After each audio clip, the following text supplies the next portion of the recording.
Sambil menunggu, sedikit perkenalan mungkin tentang saya. Saya lahir dan besar di Yogyakarta dan sekarang tinggal dan menetap di Bali dan menjalankan bisnis salah satunya Seom Living ini. Seom Living ini bergerak di sektor home decoration dan furniture. Ini seperti yang dilihat di screen ya. Sebentar. Nah, ini sedikit tentang story kami, Seom Living. Kami terregistrasi under di bawah CV Aman Beja Adinata, dan ini ada beberapa informasinya, mungkin nanti agak sedikit buram ya. Oh ya, kami berlokasi di Jalan Profesor Dr. Ida Bagus Mantra 108 Ketewel di Gianyar. Ini informasi tentang website kami ada di www.seomliving.com. Untuk informasi email, sosial media bisa dicek juga di sini, ada di Facebook, LinkedIn, dan Instagramnya @seomliving. Next. Ini sedikit story tentang asal usul Seom Living. Jadi Seom Living itu kami bermula dari sebuah ide kesenangan saya atas bahasa-bahasa Sanskerta, dan akhirnya saya mengambil nama Seo yang berarti itu beruntung atau lucky gitu ya. Itu idenya tercetus di akhir Desember 2017. Dan pada waktu itu karena saya senang dengan produk-produk kain tekstil yang asli Indonesia, saya berniat untuk membuat produk cushion seperti yang dilihat di gambar di bawah ini. Nah, cuma dari Desember 2017 itu berawal dari keinginan saya, kesenangan saya tentang kain-kain Indonesia. Saya berniat untuk menjualnya ke market global. Tapi mungkin dengan segala keterbatasan saya dan saya belum tahu bagaimana kondisi pasar di luar itu seperti apa, akhirnya membuat barang saya ini nggak bisa terjual gitu. Dan akhirnya saya skip di bisnis di Seom Living ini sampai akhirnya di bulan Mei 2019 saya nekat ambil resign dari satu perusahaan yang saya sebelumnya bekerja, dan saya mengawali karir saya sebagai sourcing agent. Jadi pada waktu itu saya tinggalin semua ego saya tentang kain-kain tradisional Indonesia ini, dan saya mulai dari sourcing agent. Jadi saya menawarkan jasa kepada buyer-buyer di luar negeri untuk mencarikan barang dari Indonesia, barang apa aja. Nah, dari situ saya mulai tahu nih apa yang banyak dicari buyer-buyer di luar sana.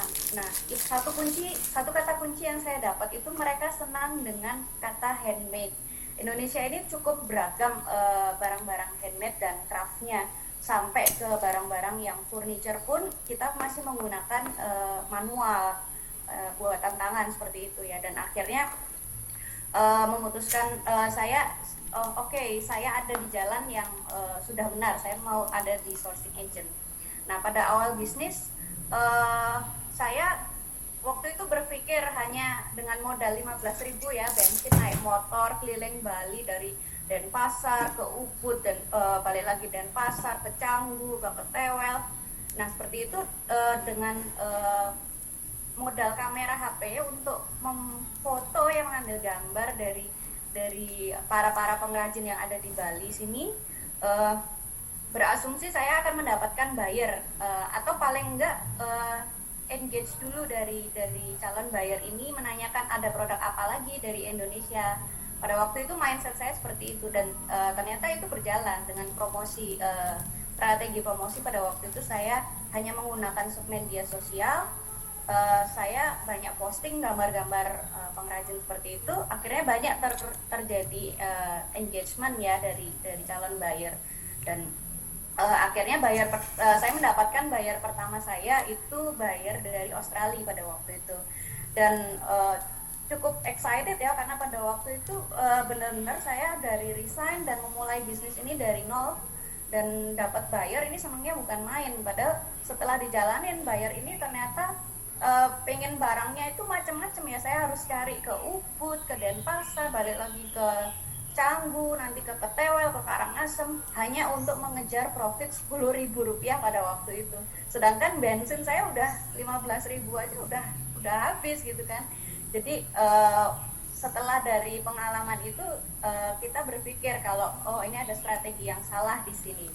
Nah akhirnya kita putar otak, kebetulan waktu itu dibantu juga sama partner saya, kebetulan IT developer. Jadi kita setup sebuah website. Oh sebelum setup website kita sempat terpikir untuk sewa toko di daerah Seminyak. Cuma yang terjadi kan toko-toko di daerah Bali ini cukup mahal ya. Untuk ukuran 3x3 saja itu sudah mungkin harga sewanya pada waktu sebelum pandemi itu 100 juta lebih ke atas. Dan minimal sewa itu 2-3 tahun. Jadi untuk mendapatkan sebuah toko sewa seperti itu kita harus memodalkan uang ratusan juta, dan waktu itu saya nggak ada modal waktu itu. Ya sudah, akhirnya kita putar strategi, oke, kita buka online shop karena itu yang paling affordable, dan kita bisa showcase semua barang-barang kita tanpa terbatas jam operasional ya. Kita bisa operasikan 24 jam per 7 seperti itu. Nah, akhirnya mulai ada transaksi sedikit demi sedikit dari website itu. Customer kedua kita akhirnya kita dapat dari Prancis waktu itu, untuk furniture. Cukup beruntung juga, kita baru 2 hari buka website langsung udah dapat order furniture. Nah ini bisa dilihat di foto saya nih, mungkin sedikit kecil ya. Ini waktu saya masih jadi sourcing agent. Jadi kita bermula dengan sourcing itu dengan order yang ada furniture itu, kita keliling Jawa, keliling Bali gitu untuk mencari kualitas terbaik dari furniture supaya bisa kita ekspor. Nah seiring berjalannya waktu akhirnya kita mulai ada penjualan lagi dari customer sedikit demi sedikit. Nah karena waktu itu saya masih belum punya gudang, jadi barang-barang itu saya taruh semua di rumah. Nah itu juga sempat jadi kendala ya, jadi dari keluarga sempat menolaknya gini, barang-barang saya yang pada waktu itu saya tawarkan itu kan kebanyakan dari barang-barang yang dalam tanda kutip sampah ya, atau recycled materials lah kalau bahasa bahasa kerennya. Nah Bapak Ibu bisa bayangkan misalnya kayak bangku angkringan itu kan bangku yang lusuh ya, dari kayu yang sudah lapuk, sudah jelek apa segala macam. Itu yang saya tawarkan pada waktu itu, dan banyak saya keep di rumah saya pada waktu itu, dan sempat ada penolakan dari keluarga kayak, kamu sekolah tinggi-tinggi kenapa jualan barang sampah kayak gini, seperti itu. Nah terus ya akhirnya dengan dorongan kayak seperti itu, kita dengan segala keterbatasan biaya apa segala macam, ya udahlah kita memutuskan untuk cari sebuah gudang untuk nyimpen aja, bukan untuk berjualan ya, tapi sekedar untuk nyimpen supaya di rumah juga nggak penuh gitu. Akhirnya pada Oktober 2019 ini kita sewa sebuah gudang ukuran 10x10 di daerah Gianyar. Ini bisa dilihat. Nah kita dengan segala keterbatasannya ini sewa gudang juga, ya sudah kita sewa gudang aja, tapi nggak bisa untuk ngisi gudang itu apa-apa lagi, masih kosong ya kondisinya seperti ini. Dan ini juga tadinya kondisinya lebih buruk ya. Ini kalau di foto mungkin lantainya ini sudah di plester, di semen. Pada waktu kita awal sewa ini masih hanya lantai dipadetin aja, pasir dipadetin aja, tanah dipadetin aja.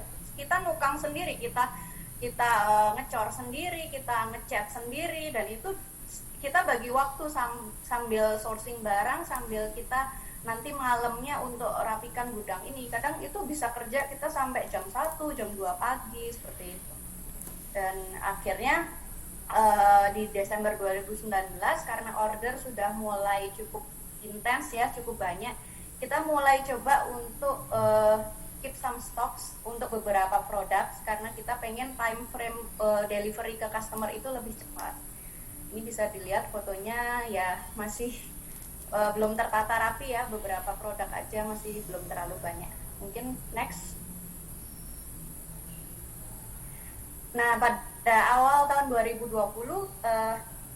saya bermaksud untuk merevamp website atau kita mereview ya website ini kenapa masih kurang efektif ya. Kita masih dapat banyak buyer itu dari sosial media gitu. Jadi fungsi dari website ini sendiri masih belum maksimal. Akhirnya kita memutuskan di Januari 2020 kita revamp website kita dan kita mulai dengan strategi marketing online yang baru. Kita juga mengganti logo kita. Ini kalau logo yang lama kita dulu warnanya kuning, sekarang kita lebih plain, lebih soft. Jadi kalau misalnya customer itu ngelihat itu langsung eye catching, oh itu SEO gitu.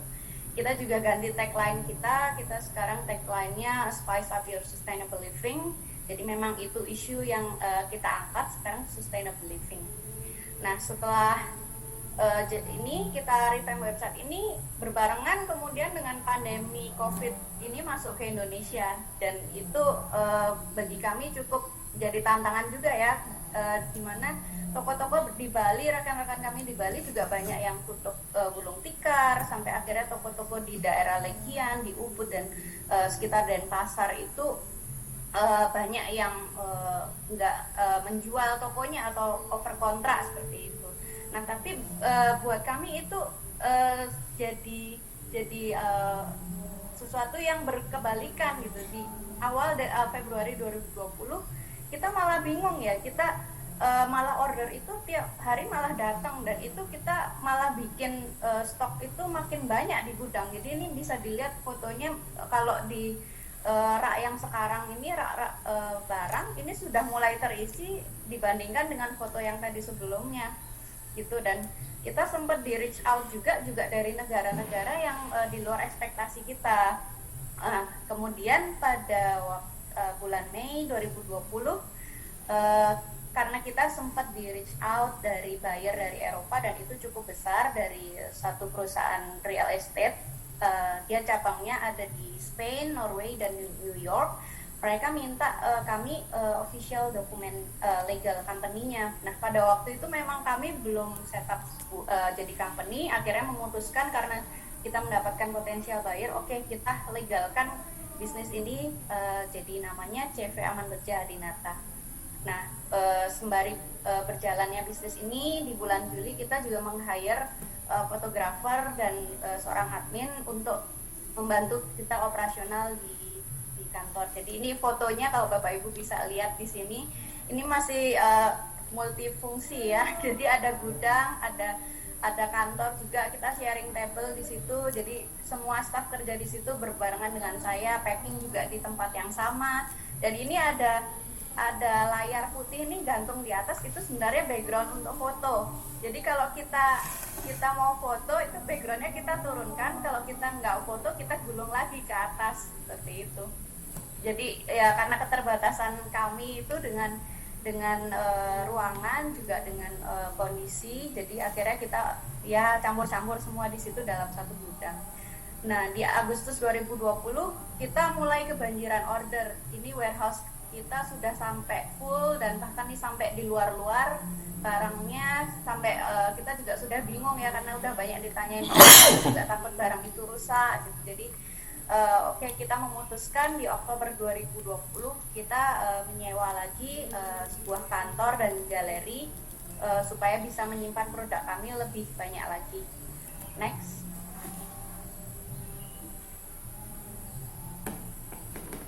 Nah ini kemudian di awal tahun 2021 kita sudah sewa bangunan yang baru. Kebetulan sekarang luasnya sekitar 7 are, 700 meter persegi.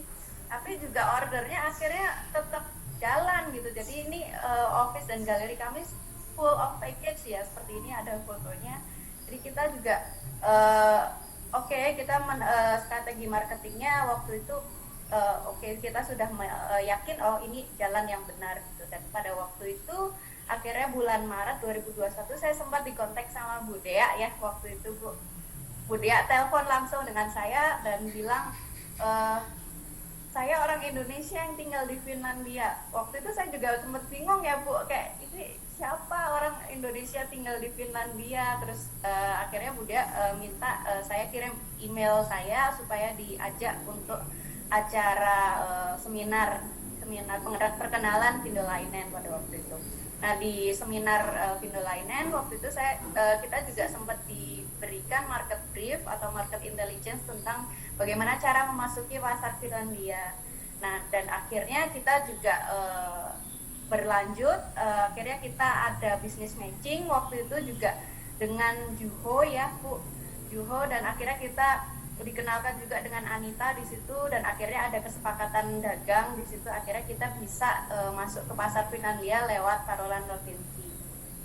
Kemudian bulan Mei 2021 kebetulan dari Kemendak sendiri juga mengadakan acara program Local Business Export Coaching untuk program 2021 sampai 2024, dan bersyukurnya kami juga bisa ikut program ini. Ini salah satu fotonya, ada Pak Singgih juga di sini Pak, pakai baju biru ya Pak.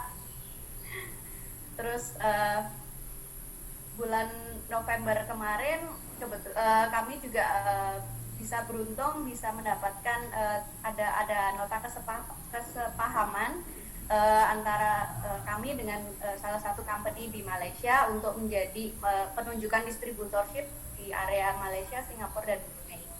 Ini kebetulan juga pas di acara Trade Expo Indonesia ini, jadi kami cukup beruntung. Terima kasih udah difasilitasi. Dan sampai sekarang kita sudah mengekspor barang dari Indonesia di bidang furniture dan home decoration lebih dari 20 negara di seluruh dunia, dan kita sekarang sedang proses menjadi sebuah fair trader yang proses ininya juga dilakukan dari Forum Fair Trade Indonesia. Next. Nah, ini untuk export experience kami. Jadi ini proses ekspor kami yang sudah kami lakukan. Kami mulai dari order yang kecil-kecil, package kecil-kecil dari 1 kardus, 2 kardus itu sampai yang full container itu kita sudah jalani. Dan customer kita ini berasal dari general retailers, arsitek, interior designers, hotels and resorts, dan juga distributor. Dan kita bisa bilang kalau memang kita supply ke setiap every possible industry. Next. Nah, ini tentang identitas kami. Jadi memang produk-produk kami ini ethically made ya. Kita memang identitasnya menggunakan renewable rattan, natural fiber, dan recycled materials. Dan proses pembuatannya itu sendiri kita masih menggunakan teknik tradisional weaving, handmade, karena memang dari awal saya melihat kata kunci handmade ini yang paling menjual untuk memasuki pasar global. Ini bisa dilihat juga selain rotan kita juga ada natural fiber. Di gambar yang paling kanan ini proses perendaman rotan. Untuk produk sendiri kita juga menggunakan, dalam berinteraksi sama customer kita berusaha untuk menerjemahkan ide-ide apa yang diinginkan customer itu dengan produk yang nanti akan direalisasi. Kita bekerja dengan shop drawing dan 3D design supaya sebelum produksi itu kita bisa buat gambar sedetail mungkin, semirip mungkin. Setelah approve baru kita bisa kasih gambar itu ke produksi, supaya juga produksi itu less cost dalam pembuatan sampel ya. Kalau cuma masalah kira-kira ini kurang sekian kita akan lebih mengeluarkan trial and error lebih banyak. Kita mendingan lama untuk di proses shop drawing dan 3D drawing, baru setelah itu kita masuk ke proses produksi. Next. Nah, ini untuk produk-produk kita. Jadi untuk isu-isu tren-tren yang kita angkat, sebenarnya kita mengangkat isu sustainable, playful, dan home sweet home. Ini yang karena kita lihat cukup banyak pasarnya di Eropa, dan kita lihat juga di daerah di Finlandia atau di daerah Nordic country itu cukup potensial untuk kita memasuki rotan gitu. Nah, ini mungkin saya mau sedikit sharing tentang video. Jadi inilah saya selalu mencantumkan story behind the product untuk saya market ke customer kami. Jadi customer itu tahu suatu produk itu asalnya dari mana. Jadi supaya kita enggak cuma menjual produk, tapi ada nilai-nilai tambah yang bisa menjual dan akhirnya mengusik emosional pembeli ya, seperti itu. Nah, ini mungkin bisa dibantu share videonya, Mas. Video yang pertama, Our 10 Story. Ini sedikit cerita tentang bagaimana produk-produk kami itu dibuat sampai akhirnya kita delivery ke customer.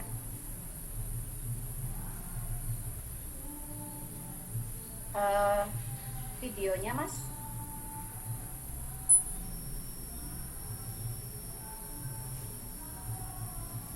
Ya.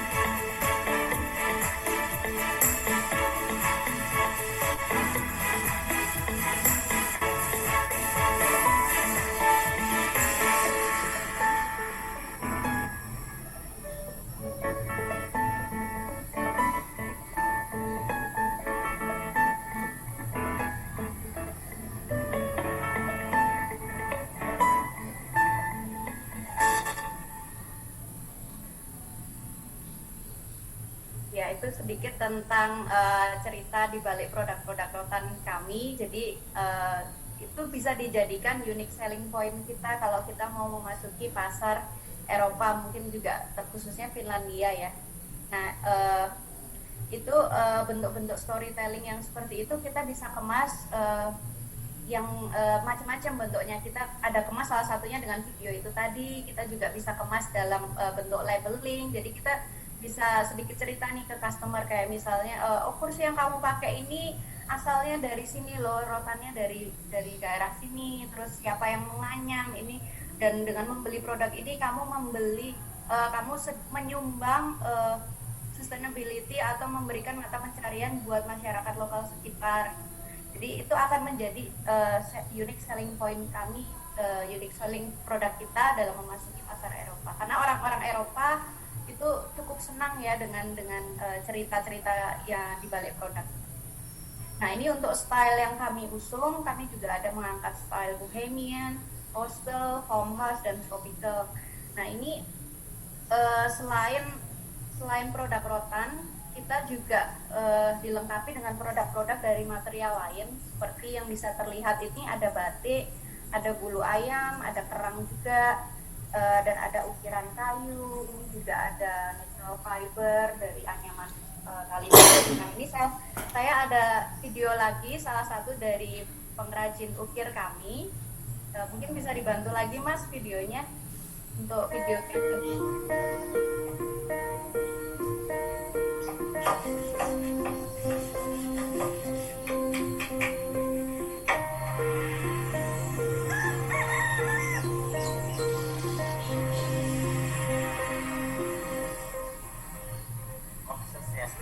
Perkenalkan, nama saya Ketet Hartana dari Banjar Sumur. Umur saya sudah 40 tahun, pekerjaan tukang ukir.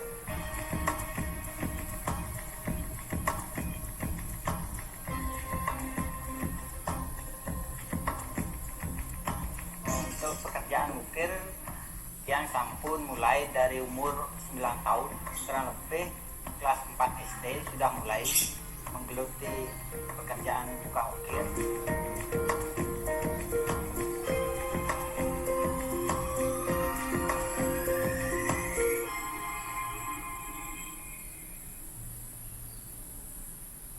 Itu tadi tentang sekilas salah satu pengrajin kami yang ada di Bali. Dia banyak mengerjakan produk-produk ukiran kayu, juga furniture di sini. Dan itu kita senang untuk sharing cerita ya pengrajin kita itu ke customer kita. Jadi customer itu juga akan lebih antusias dalam membeli produk kita, dalam mengenal produk kita lebih jauh lagi, prosesnya seperti apa gitu. Nah, itu tadi tentang produk kayu. Nah, biasanya kalau produk kayu itu furniture itu kan ada waste-nya.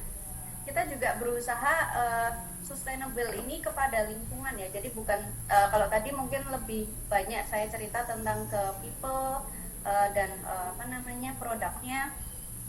Kita juga memberlakukan sistem sustainability itu kepada lingkungan. Jadi kalau produk-produk furniture itu kan pasti ada waste-nya yang kecil-kecil seperti itu. Kita juga berusaha untuk memanfaatkan sisa-sisa kayu ini menjadi barang-barang dekorasi interior.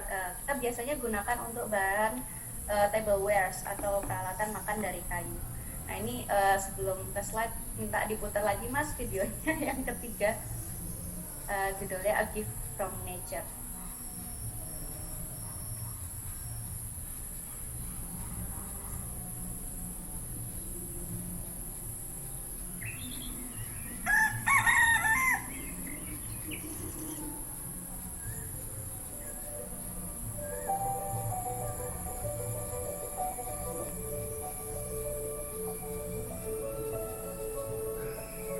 Recycled wood is a gift from nature and also one of the most popular healthy and eco-friendly raw materials. Using recycled wood products is a way of living low carbon life. An eco-friendly, low-carbon, recyclable development is the common goal of humans, and we rely on green ecological environment to develop sustainable investments. At Sheo Home Living, we show you each item is technically made from responsible resources.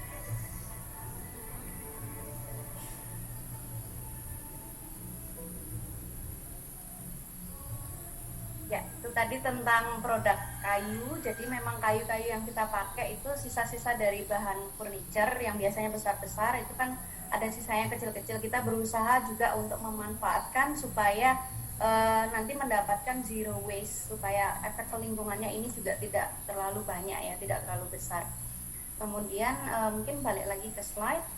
Nah ini tentang performance kami. Jadi sampai hari ini kita ada di presentase customer UK dan Europe yang paling banyak kita ekspor, ada di angka 55,82%, kemudian diikuti oleh Australia, kemudian diikutin Middle East, Amerika, dan baru Asia.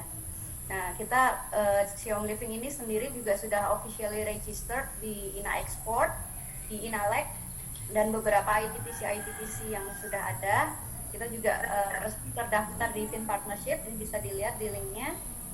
Dan ya sebagai kita masih mengikuti program juga Local Business Export Coaching 2021 sampai 2024. Ini kebetulan juga disupport dari Kementerian Perdagangan, Kementerian Perindustrian, Kementerian Pariwisata dan Ekonomi Kreatif, HIMKI, Dekranas, dan juga CBI Netherlands. Next. Ya sudah. Ya, jadi sekian presentasi dari saya. Terima kasih. Waktu saya kembalikan ke Pak Singgih.